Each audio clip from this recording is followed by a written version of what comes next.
On va se pencher sur la question plus tard, pourquoi est-ce que les tabous ont été instaurés en place, qui est un peu lié à ça. C'est-à-dire que la masturbation avait un tabou sur la masturbation justement parce qu'on voulait que les gens axent leur sexualité vers la famille, la reproduction, que les gens soient pas là constamment en train de se masturber puis associés au plaisir sexuel. On passe à mon troisième point qui est la banalisation de la sexualité. Encore une fois, ça revient un petit peu à la notion de mystère ici qui a été suggérée par ma collègue. C'est l'idée que la sexualité, est-ce que c'est vraiment le simple acte de l'orgasme, d'arriver à l'orgasme, de ressentir du plaisir, ou est-ce que c'est davantage que ça? N'est-ce pas lié aux relations intimes, de couple, le fait d'avoir une sécurité émotionnelle, le fait de pouvoir justement satisfaire ses besoins à plusieurs niveaux? Est-ce qu'on doit vraiment seulement se pencher sur l'aspect plaisir? Et c'est vraiment là ce qu'on a ressenti du côté du gouvernement en ce moment, c'est qu'on oublie tous les autres aspects. On a voulu, encore une fois, pour parler des Lumières, imposer sa vision de la sexualité seulement axée sur le plaisir. Il y a tout un autre aspect de la sexualité qui doit également entrer en jeu, ce que le gouvernement n'a pas considéré. Donc, encore une fois, faire attention. Oui, les Lumières, c'est bien beau à première vue, mais quand on veut imposer une vision des choses, ça peut mener à des conséquences assez négatives. Finalement, mon quatrième argument, dans le fond, c'est quel genre de société est-ce qu'on veut construire? Est-ce qu'on veut construire une société qui est vraiment axée sur le plaisir uniquement? Nous croyons ici, du côté de l'opposition, que oui, le plaisir, c'est bien.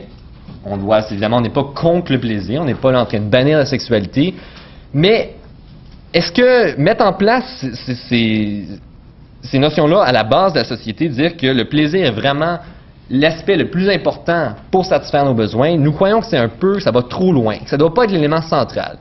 On doit justement apprendre à vivre en commun, on doit apprendre à avoir une société qui est égalitaire, des gens qui sont plus honnêtes, des gens qui sont plus éthiques. Donc pourquoi est-ce que le critère devrait être le plaisir personnel pour avoir un bon développement de la société? Donc c'est une question qui est importante à poser. Oui, je vais prendre une question. Pouvez-vous nous dire pourquoi un cours va bannir toutes ces belles notions sociales? C'est la suggestion qui est créée par le gouvernement ici. On ouvre la porte, justement, les humains sont foncièrement attirés vers des trucs par une voie plus facile, s'ils apprennent seulement la masturbation, par exemple, ça va les mener à suivre ces actes-là. Évidemment, l'école, vous avez dit vous-même que c'est formateur. Donc, en suivant ces comportements-là, c'est la conséquence de la situation. Vous valorisez strictement le plaisir sexuel. Votre classe, c'est pas une classe d'intimité sexuelle. Votre classe, c'est une classe de masturbation individuelle. Donc, simplement, se donner un plaisir à soi-même et ne pas mettre l'accent sur les relations entre les gens, sur les relations de couple qui sont à la base de la société. Je vais maintenant passer à la réfutation. D'abord, l'égalité entre les sexes. Premièrement, doit-on ramener toute forme d'égalité à la sexualité? Je pense que, premièrement, c'est une exagération de dire que les femmes sont dans la même situation. Le sexe fragile, je pense qu'on a un peu un aspect stéréotypé qui est sorti du côté du gouvernement, ce qui est problématique. Également, est-ce que c'est vraiment le meilleur mécanisme pour libéraliser les femmes? Je pense qu'il y a des contraintes économiques sévères qui existent en ce moment. Par exemple, le fait que les femmes sont payées un salaire plus bas pour le même niveau d'emploi, c'est problématique. Il y a des mesures autres que la sexualité avant tout pour prôner cet élément-là. On doit également parler des plaisirs et des besoins de la sexualité. Encore une fois, est-ce que notre société doit se ramener simplement à l'orgasme? Est-ce que la sexualité, nous avons une vision de la sexualité qui doit être davantage que ça, qui doit être basée sur la relation dans le couple, une relation d'intimité entre deux personnes, et en mettant de l'avant ce tel modèle que ça devrait être la masturbation à la base de toute forme de sexualité, nous croyons que ça crée un précédent potentiellement dangereux et qu'on donne seulement une vision de la sexualité, soit le plaisir individuel, et qu'il y a davantage à ça. Donc oui, le plaisir est important. Encore une fois, je tiens à répéter, on n'est pas contre le sexe du côté de l'opposition, c'est pas ça la question. Une vision différente du sexe, on ne veut pas imposer une seule vision de la chose. Également, on a parlé d'efficacité dans la société. Bon, on peut tout simplement virer l'argument puis se dire si tout le monde est en train de se masturber tout le temps ou d'avoir des relations sexuelles tout le temps, puis ça peut créer des problèmes en termes d'efficacité. Si les gens pensent constamment à ça au travail, à l'école et tout, ils vont sans doute pas se concentrer sur leurs autres tâches, donc ça peut être retourné tout simplement de l'autre côté. Oui, évidemment, quand on fait si on fait l'amour ou un truc, on va continuer à penser à ça, ça va pas complètement quitter notre esprit. Donc la notion de meilleure efficacité au sein de la société, je m'excuse, ne tient pas.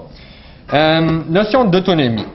Ici, encore une fois, on a voulu nous dire que les individus étaient complètement autonomes, pouvaient se décider eux-mêmes.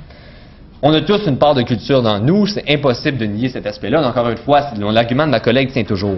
C'est pas un cours de masturbation qui va faire changer à quelqu'un ses croyances religieuses. Ça peut tout simplement mener à une situation où la personne se sent inconfortable et avoir des conséquences à cause justement de cette coercition-là qui existe. Donc, encore une fois, c'est pas une autonomie. L'autonomie, dès le départ, n'existe pas réellement. Puis imposer cette autonomie-là du dessus n'est pas une véritable autonomie.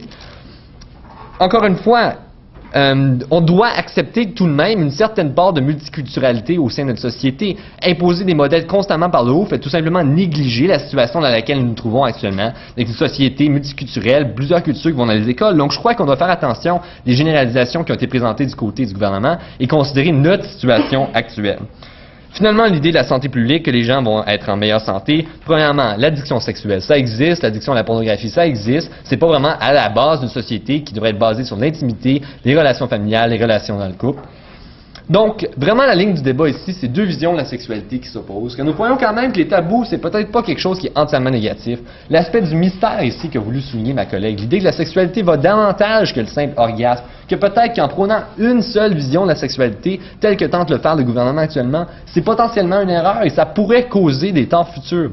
C'est ce choix-là auquel nous faisons face, un modèle de sexualité basé sur l'intimité et l'effort, parce qu'on s'entend que les relations de couple sont quand même difficiles, ou un modèle de sexualité basé sur un simple plaisir physique. Merci.